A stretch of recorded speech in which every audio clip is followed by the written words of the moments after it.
It is impossible to tell the story of Auschwitz. Our head refuses. We can't even conceive of the death of a child or understand what it means.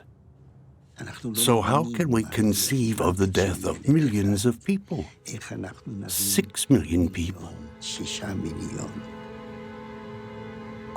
When you hear that story, when you read it, you sometimes think, even I sometimes think, it's unthinkable.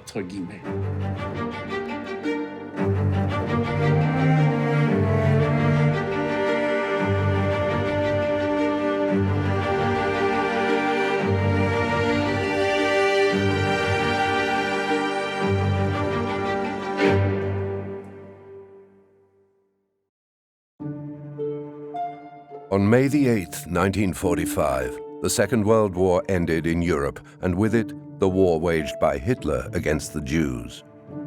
It took the lives of 6 million men, women, and children. After the war, the death camps were liberated. Most of the executioners were killed or took flight. Jews in Europe who survived were left with nothingness.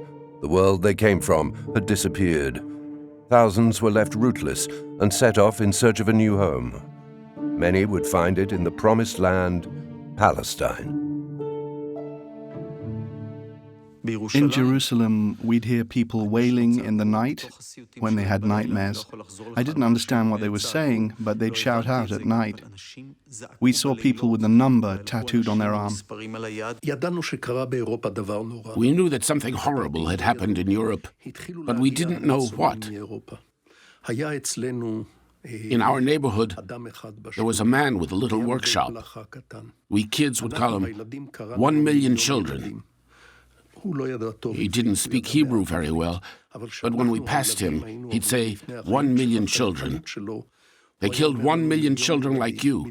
They killed 1 million children like you. In the West, the term Holocaust has become synonymous with the Jewish genocide. Jews call it the Shoah, the catastrophe. Survivors were haunted by a constant fear of death. The scars, both physical and psychological, would never leave them. They were returning from hell. You should have seen them.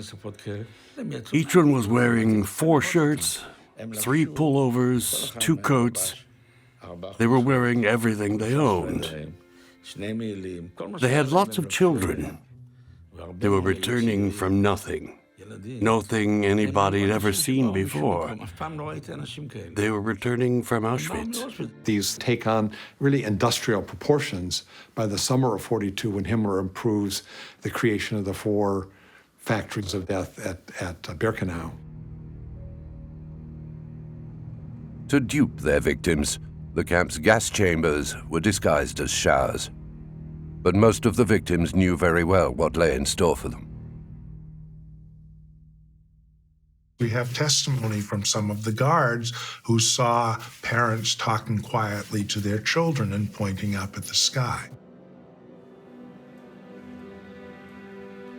In Auschwitz, French painter David Holler was a prisoner of the Sonderkommando, or Special Commando.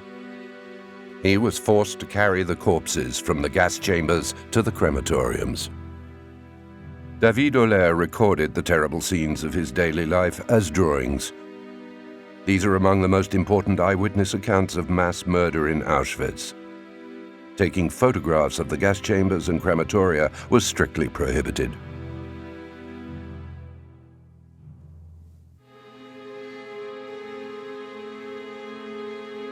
As the Red Army approached, Heinrich Himmler, head of the SS, gave the order to destroy Auschwitz and all the death camps.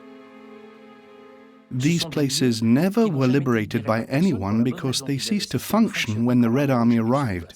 The Soviets came to Auschwitz by chance. We know they didn't deviate from their route to go and liberate the camp. The massacre had already finished and traces of the massacre had been destroyed. The concentration camp inmates still able to walk before the liberation were sent west. Tens of thousands of them died on the way. Auschwitz, too, was evacuated 10 days before its liberation. that the evacuation plans were put in place by Himmler in the summer of 1944. And many camps in the path of the advancing Allies in Western Europe were evacuated in August, September, October, November of 1944. In the winter of 1944-1945, the entire command structure of the Third Reich begins to break down.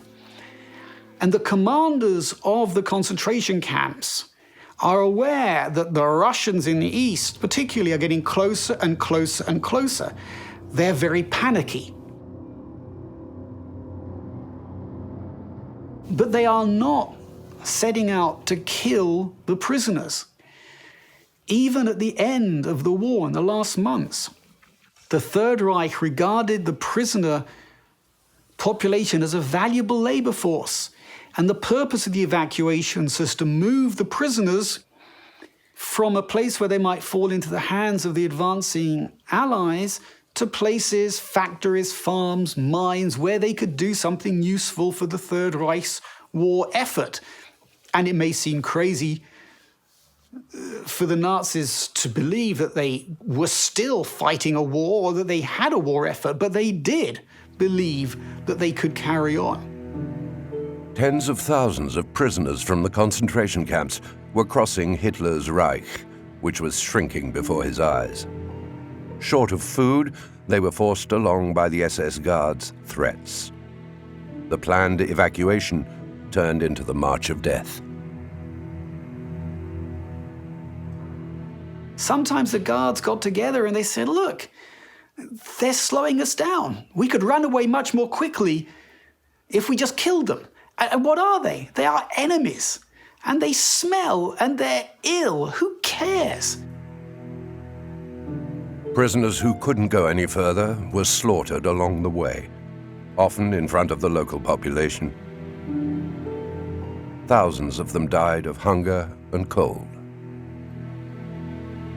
So the extraordinary and terrible slaughter in the last months of the war was not planned, it wasn't deliberate. These marches ended up from tens of thousands in death, but they were not death marches. They were evacuations that collapsed into chaos. Most of those who survived Auschwitz found themselves in the Western camps, which were Buchenwald, Mauthausen, Bergen-Belsen, all those camps liberated by the advancing Allies. By the autumn of 1944, American troops had reached the western border of Germany. Allen Dulles was the head of the OSS, the head of the American intelligence abroad, later became head of the CIA. When he was told of the concentration camps, his response was very interesting. He said, so it's true. He had all the information. He didn't believe it was true. I took a jeep to get to Dachau. There were bodies strewn all over the place, bodies by the dozen. I thought, they're just puppets. It's like a puppet theater. They can't be human. But they were humans, people just like me.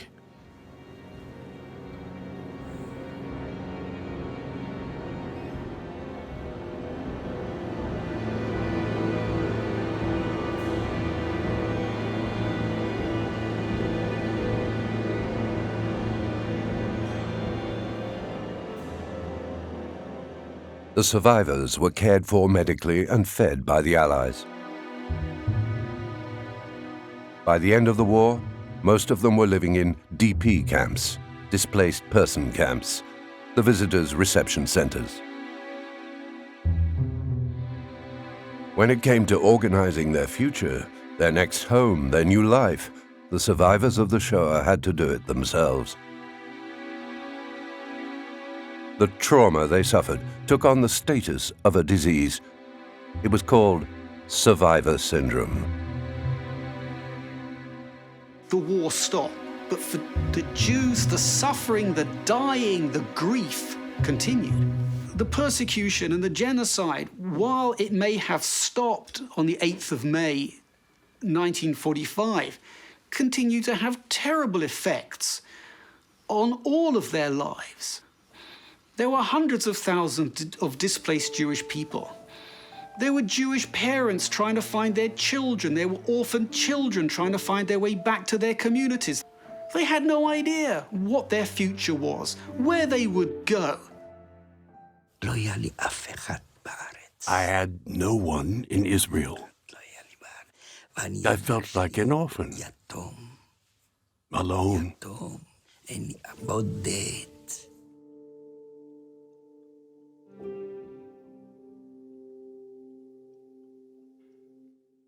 I knew absolutely no one there. They gathered us together and took us to Israel. We didn't speak any Hebrew. They put all of us children together, and then a socialist in a red shirt came. He shouted at us. We were only 13 or 14, like sheep to the slaughter. Never again. That implied that we'd done something wrong, that we'd gone like sheep to the slaughterhouse. But here in Israel, we're not lambs you could lead to the slaughter. It was a kind of black humor.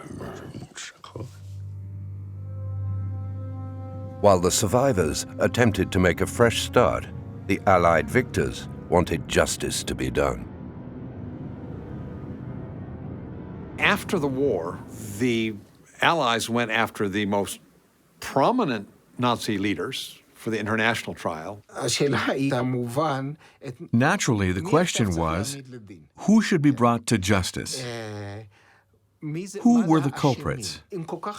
So many people were involved, so who was to blame? The Allies chose the easy way out. We'll prosecute those at the head of the regime. They selected the 24 most important Nazis, with the exception of the one at the top, Hitler. The Palace of Justice in Nuremberg, Germany, once the holy city of Nazism, becomes the setting of an epic event. Here, under the vigilant eyes of Allied military police, the 20 most important surviving members of the Hitler Gang go on trial. The attention of all the world is centered on this city and this scene. The trial gave a distorted picture of reality. It put the high-ranking officials in the foreground and left to one side all those who had carried out their orders, all very accommodating for the Germans. The final solution, the mass murder of the Jews, is simply one among a number of items that are lumped together and is not separated out as being particularly distinct. April the 15th, 1946. Rudolf Höss, former commandant of Auschwitz, was heard by the military court in Nuremberg.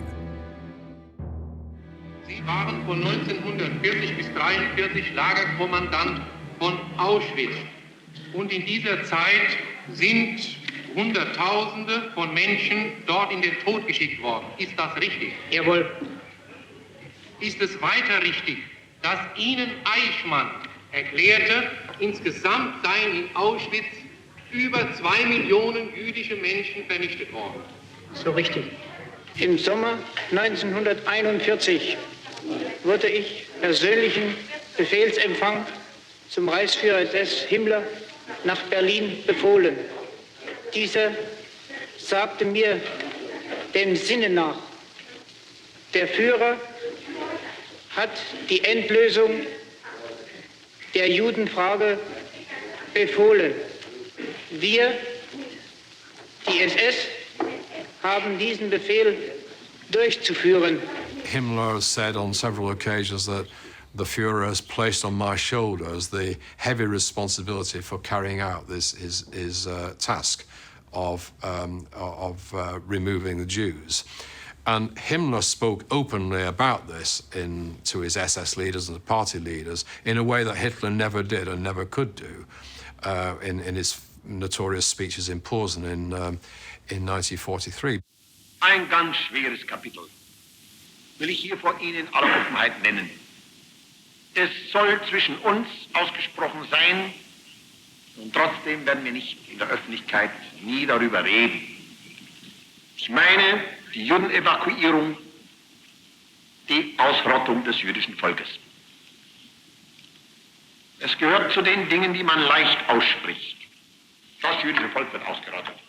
Sagt Ihnen jede Parteigenosse. Ganz klar steht in unserem Programm drin, Ausschaltung der Juden, Ausrottung machen wir, Kleinigkeit. A few dozen meters away, we could see the convoys arriving from all the countries in Europe. We witnessed the selection. 300 or 400 meters further on were the crematoria. People would enter in long lines, disappear inside, and then re-emerge in the form of smoke. Und dann kommen sie alle die braven 80 Millionen Deutschen, jeder hat seinen anständigen Juden, sagt, alle anderen sind Schweine, der ist ein prima Jude. Und so gesehen, es durchgestanden hat keiner. Von euch werden die meisten wissen, was es heißt, wenn 100 Leichen beisammen liegen. Wenn 500 da liegen oder wenn 1000 da liegen. I asked the adults, how many Jews are there in France? How many are there in Norway? How many in Italy? And one after the other, they swallowed and disappeared. Und dies durchgehalten zu haben und dabei, abgesehen von menschlichen Ausnahmeschwächen, anständig geblieben zu sein,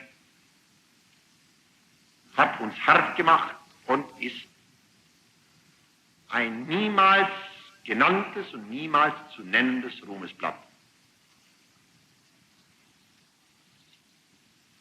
Wir haben das moralische Recht, wir hatten die Pflicht, unserem Volk gegenüber das zu tun. Dieses Volk, das uns umbringen wollte, umzubringen. My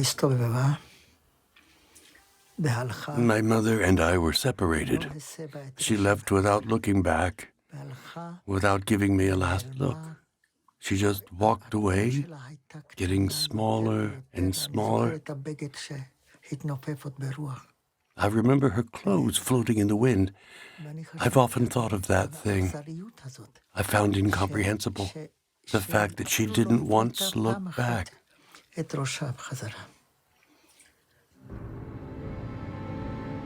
Since 1942, the SS commandos had been erasing all traces. No evidence must remain of the massacre of the Jews. By the time the Allies brought the main war criminals to justice, all the leaders, Hitler, Himmler, and Heydrich, were dead.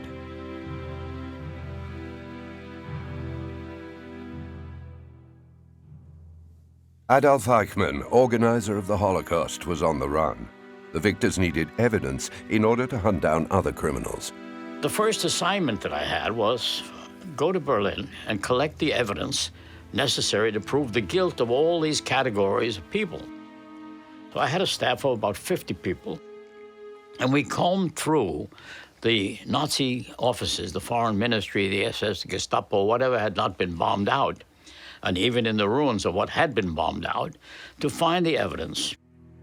At Benjamin Ferenczi's first trial, it was the commanders of the SS intervention units who were in the dock, units created by the SS General Reinhard Heydrich to intervene in the occupied Soviet Union.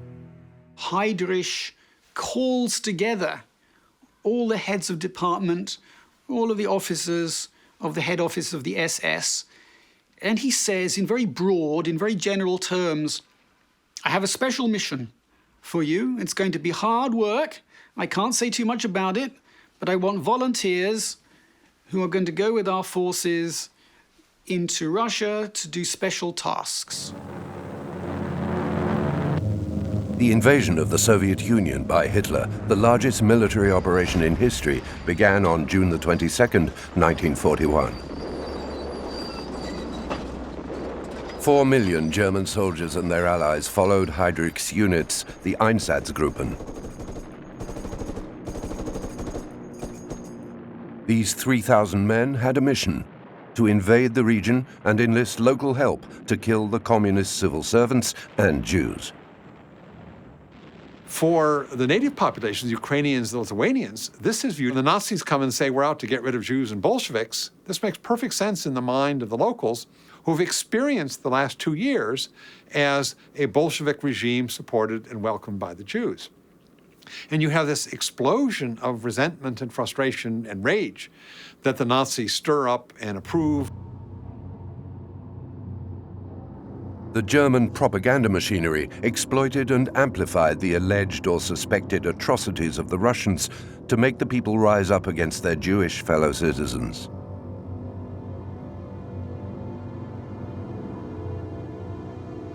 Mit Messern, Äxten, Handgranaten und Maschinengewehren wurden diese unschuldigen Opfer bolschewistischer Mordgier grausam gemartert und hingeschlachtet.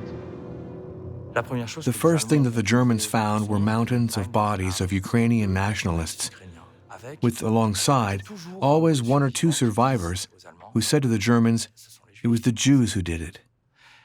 So for these men of Einsatzgruppen, who were told, as were all Wehrmacht men, that they were entering a land of cruelty, violence, and fear, the first violence they experienced wasn't them shooting anyone. It was the violence of others. In July 1941, German troops conquered the Soviet city of Lemberg. Driven to revolt by the Einsatzgruppen, the city's inhabitants hunted down their Jewish fellow citizens.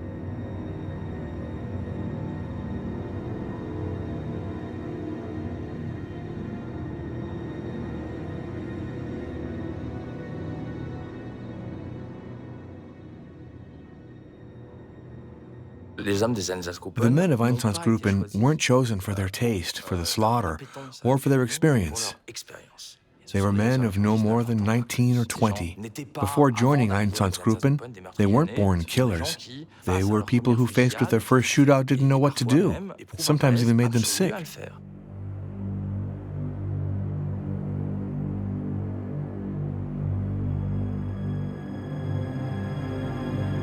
Initially, the Einsatzgruppen only had orders to kill Jewish male adults. Before being shot, the victims had to dig their own graves.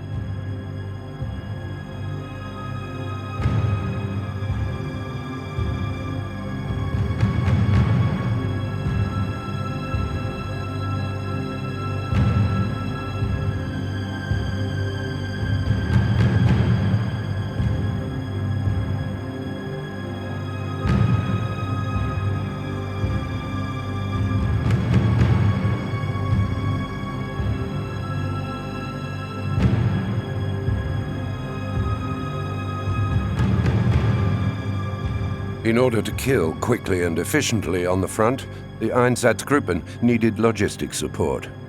This was provided by the German army, the Wehrmacht. During the war in the East, a kind of division of labor between the Wehrmacht and the SS came into being. Of course, the high command and the Wehrmacht officers knew very well what these Einsatzgruppen were doing, because these massacres left blatant traces behind them. It was the head of the SS, Himmler, who personally gave the order to the Einsatzgruppen to kill all the Jews, women and children included. A kind of communication between marksmen sprang up, with two marksmen for a woman and her child. One aimed at the child, the other at the woman. Then the woman and child were separated and then shot. With the shooting of children, a new stage had been reached, and that stage was clearly genocide. To make Germany strong and great again, you can't afford to be compassionate. That is the mentality of the Einsatzgruppen. And I think this helps to explain why they don't have much of a problem with mass murder on a vast scale.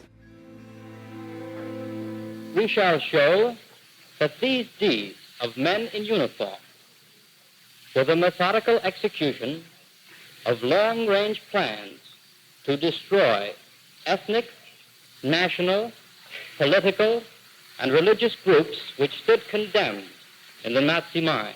Genocide, the extermination of whole categories of human beings was a foremost instrument of the Nazi doctrine. Before the trial of the Einsatzgruppen began, I was approached by one of the defense lawyers for a defendant by the name of Dr. Otto Rasch. And Dr. Rasch's lawyer said to me, "You have to drop the case against Rasch." And I said, "Why?" He said, "He's suffering from Parkinson's disease." I said, "What's Parkinson's disease?" He said, "Well, he's shaking all the time." I said, "If I killed so many people, I'd be shaking all the time too, because he did the WWII job, 33,771 Jews killed in 2 days." So I said, "Is he breathing?" He said, "Yes, he's breathing." I said, "Well, if he's breathing, I'm going to indict the son of a bitch." On September the 29th, 1941, all the Jews in Kiev, the recently conquered Ukrainian capital, were summoned to report to the station. They had to bring with them any valuables and warm clothing they may have, under the pretext that they were being moved. But from the station, the SS herded the Jews of Kiev towards the Babi Yar ravine. Whoever couldn't keep up was summarily shot.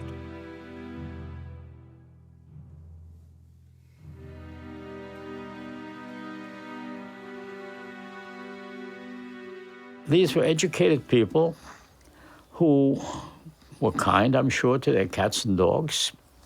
They were quite nice, educated Germans. The list of my 6 SS generals among my defendants, most of the defendants have doctor's degrees.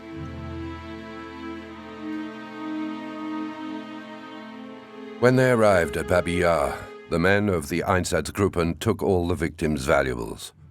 They then forced them to undress and lie down on the corpses already strewn across the bottom of the ravine. An Einsatzgruppen man came back up the line and shot each one in the skull.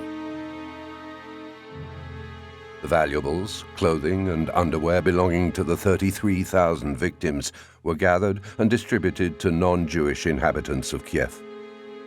I began my statement there against 22 mass murderers who had murdered over 1 million Jews in cold blood, including thousands of children, shot one at a time.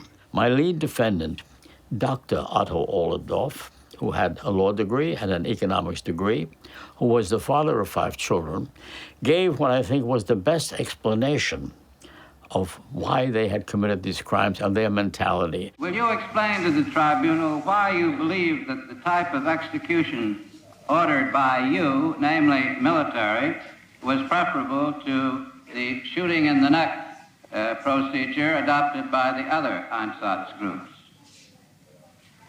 Auf der einen Seite sollte damit erreicht werden, dass die einzelnen Führer und Männer auf militärische Weise durch Befehl die Hinrichtung vollziehen konnten und daher keinen eigenen Entschluss zu fassen brauchten, sondern lediglich auf Befehl, auch äußerlich handelten. Zum anderen war mir bekannt, dass bei den Einzelhinrichtungen durch seelische Erregungen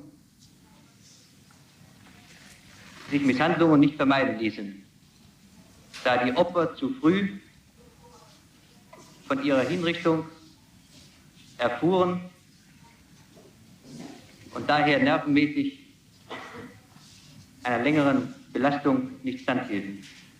Ebenso erschien es mir unerträglich, dass einzelne Führer und Männer diese Weise gezwungen wurden,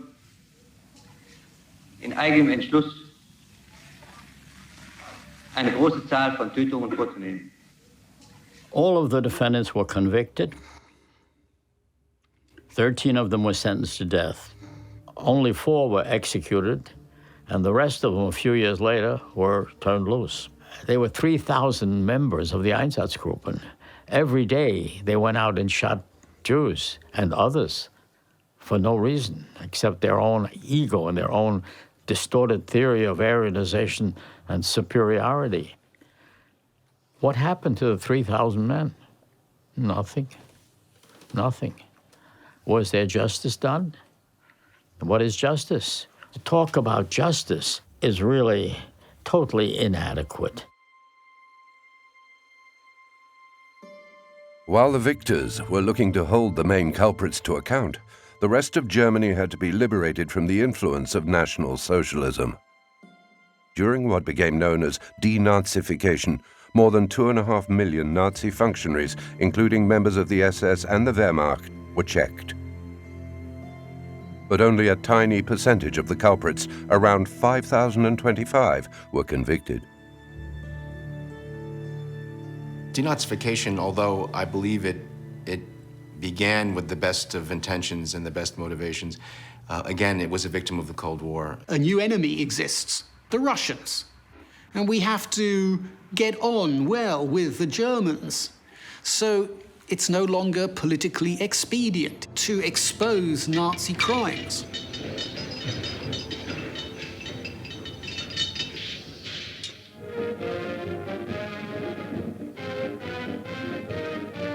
Und aus Stahlhelmen werden Siebe für den Haushalt. Die Waffenschmieden der Welt produzieren nicht mehr das, was die Menschheit fürchtet, sondern das, was sie braucht.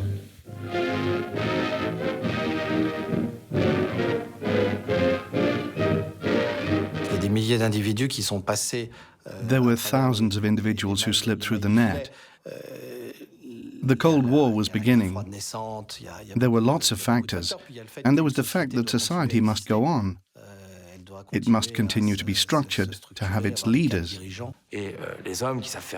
And men who knew how to do that had mostly the same profile. They're 40 lawyers with a certain experience. All these men came from, in fact, the administration of the Third Reich. Many of these leaders had a Nazi past. Only 177 defendants were tried at Nuremberg. 24 were sentenced to death, 20 to life imprisonment, and 98 to a variety of terms. Only 13 of the 24 executions were carried out. The post-war German justice system slowed down cases against former Nazi culprits. In fact, many judges had a Nazi past, and almost all of those charged explained that they were only following orders.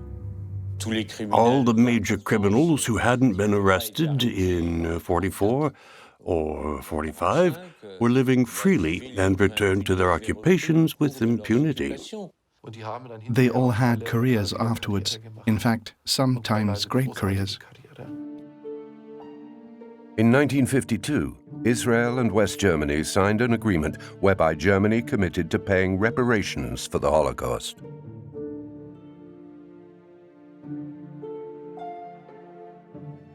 The word reparations seemed an unfortunate choice. We should have struck it from the dictionary. Reparations has connotations of forgiveness. They should have changed the wording.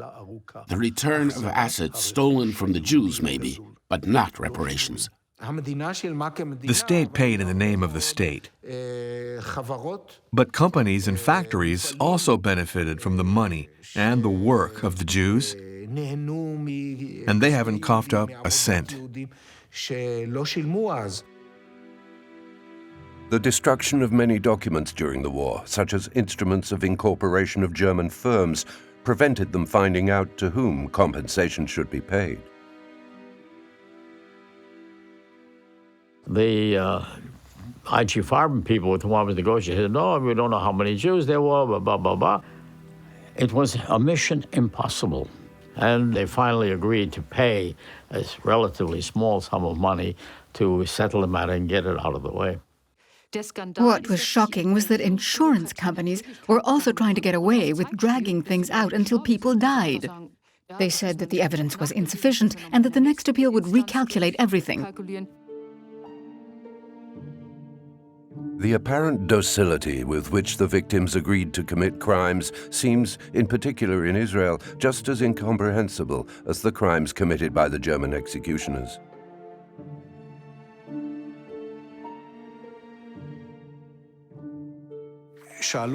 They were asked, why didn't you refuse? We Israelis wouldn't have stood for that. That conveyed a certain heroic image. We Israelis are heroes. We wouldn't have let ourselves be exterminated by the Nazis. The victims were ashamed, perhaps because they didn't fight hard enough, perhaps because they were slaughtered like lambs. In effect, Ben-Gurion said, if you hadn't survived at the expense of another, you wouldn't be alive today. There was a widespread perception that survivors of the Shoah were guilty. The good guys had died. David Ben-Gurion was a Polish Jew. After emigrating to Palestine in 1906, he became, in 1949, the first elected Prime Minister of Israel.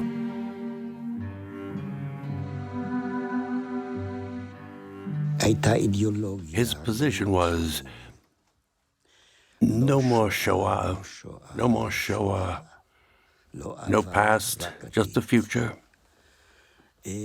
People assimilated that, as did the children of Shoah survivors.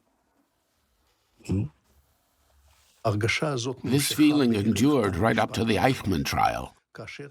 After his arrest, he was taken to Jerusalem to be tried, and all that came to an end.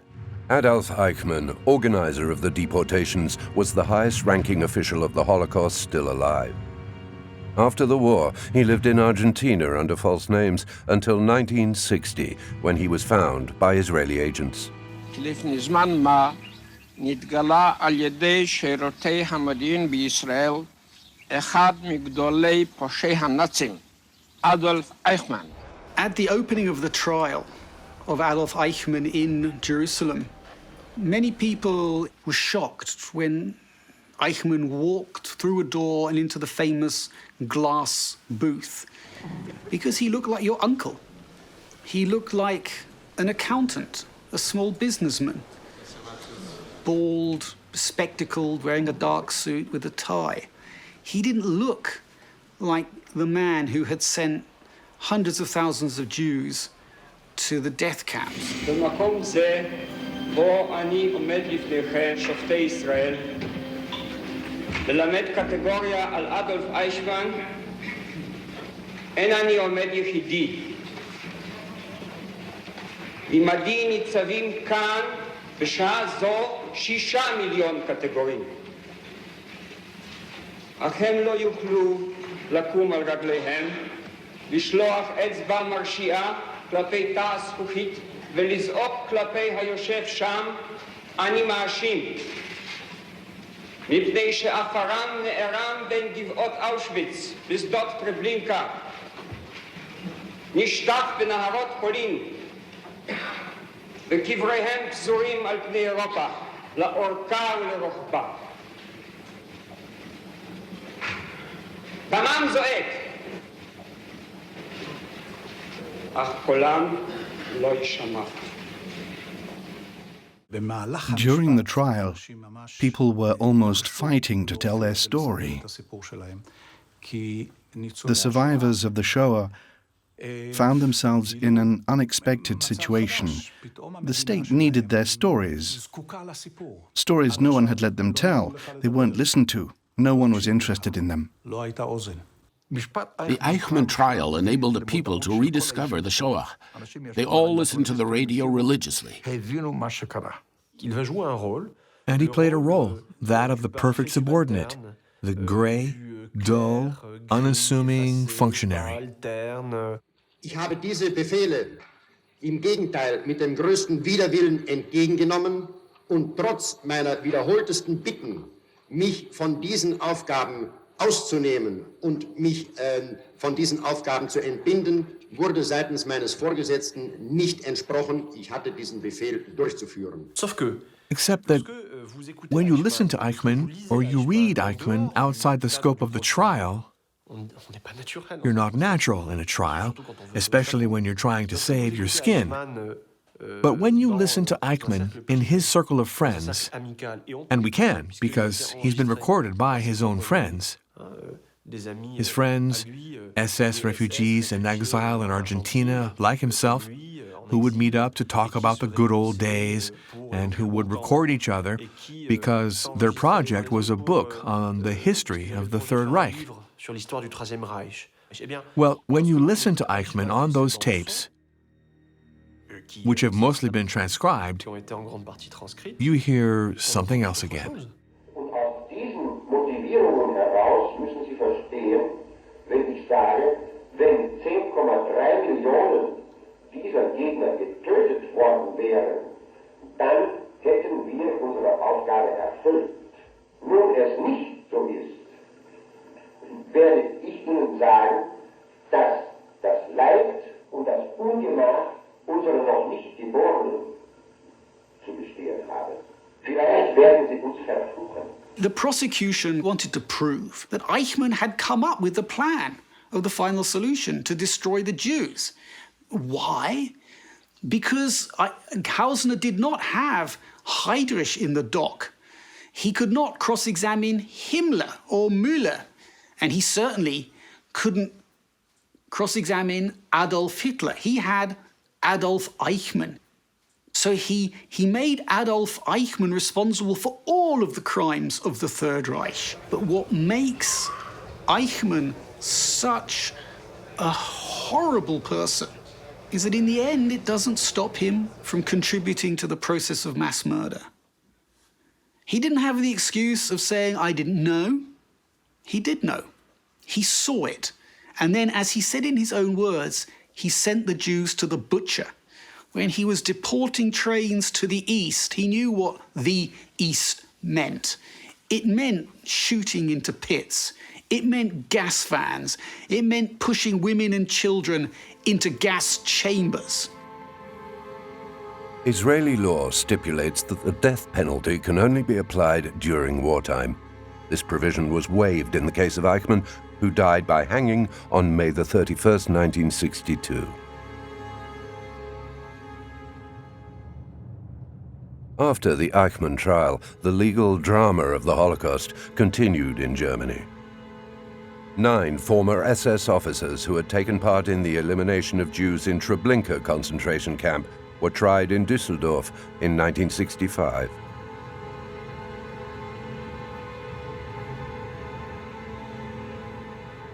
But missing from the dock was their superior, infamous camp commandant Franz Stangl.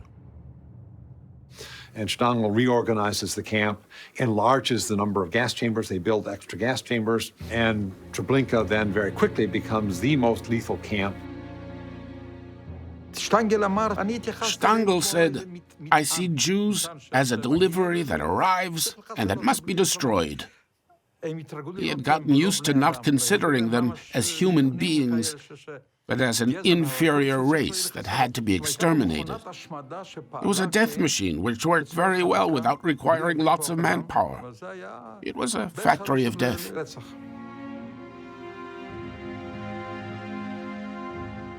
The Nazis had built Treblinka concentration camp close to the Warsaw Ghetto, the largest Jewish ghetto in Europe.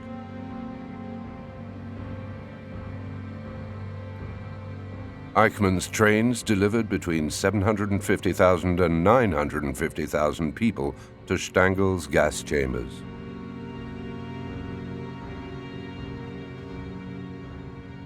On February the 28th, 1967, Camp Commandant Franz Stangl was deported to Germany by Brazil. There he was sentenced to life imprisonment, only to die 6 months later of a heart attack. In all, more than 300,000 people in Nazi Germany took part in the Holocaust. But only 7,000 of them, a measly 2%, were convicted. They're dead. The real criminals are dead, because they were at least 30. Add 70 to that, and they're all gone. Just a few dog bodies who were 20 or 25, who'd now be 90 or 95. The attempt to locate, to investigate, to prosecute men who are alleged to have committed Nazi war crimes now, it's too late. It's too late because these men are too old. You cannot put men who are 90 years old or older on trial. In many German and European cities, we find Stolpersteine, literally stumbling blocks, to the memory of Holocaust victims. The artist Gunter Demnig launched this initiative, which consists in placing little commemorative stones in front of the houses of Nazi victims. Around 50,000 of these stones have been laid. They are not universally popular. It's a clash of views. On the one hand, many feel that enough is enough. They've long wanted to draw a line under it and say, we know all that, what more do you want? But others are addressing it in very practical terms, and they do it because they want to. Yeah, we also have students who think that we should talk about it less. On the other hand, many do take an interest. Each year, on Yom HaShoah, or Remembrance Day, air raid sirens in Israel ring out at 10 a.m. The whole country stands still for 2 minutes.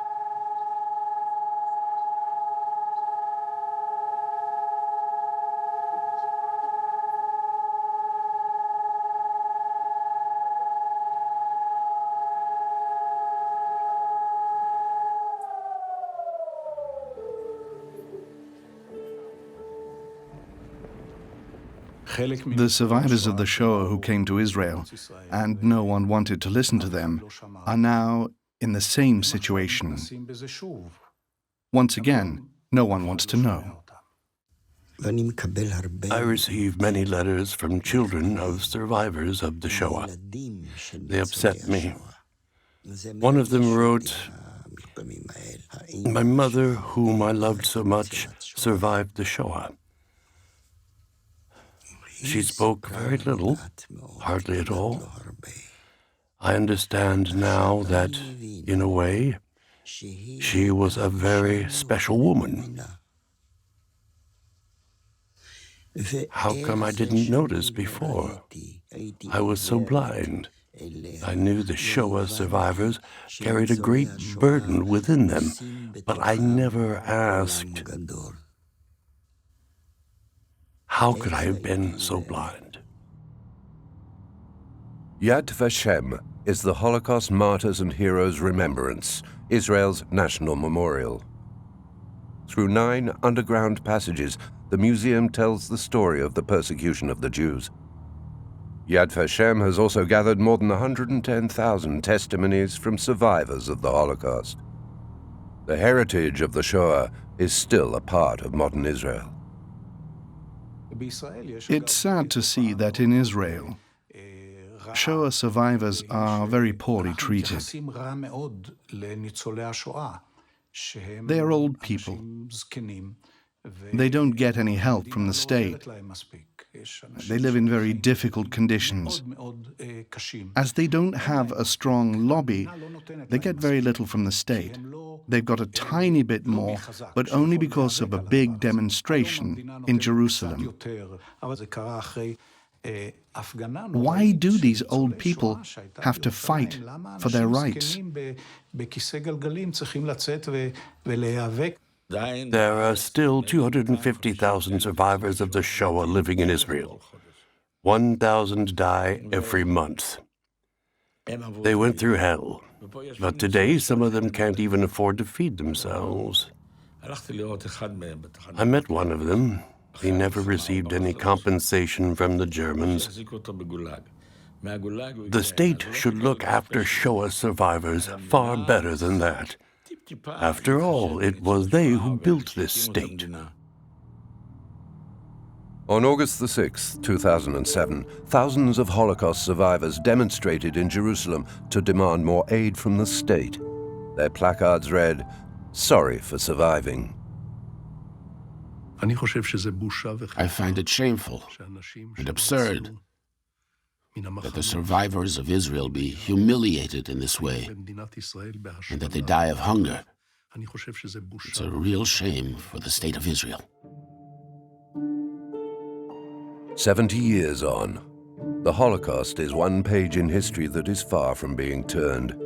It stares back as both a warning and a challenge, in particular to Germany, land of the perpetrators. No line can be drawn under this.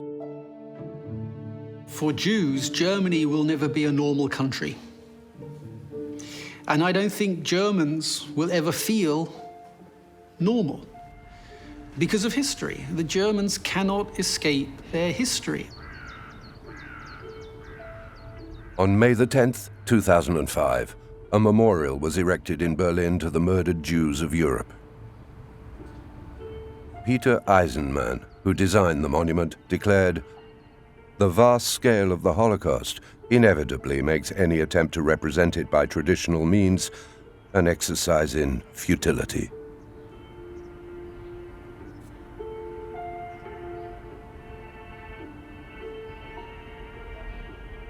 I would say in the Holocaust, what separates it from most of these is the degree to which the Jewish threat that Hitler is destroying is so totally imaginary, is totally a fantasy in his own mind.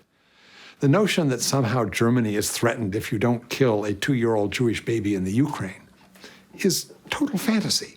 The notion that this is an infection, a bacillus that you must treat in the way that if there is any remnant left, then we haven't accomplished the goal. This disparity between the drastic measure of killing 6 million people and the fact that virtually none of those people posed any threat whatsoever to Hitler and the Germans.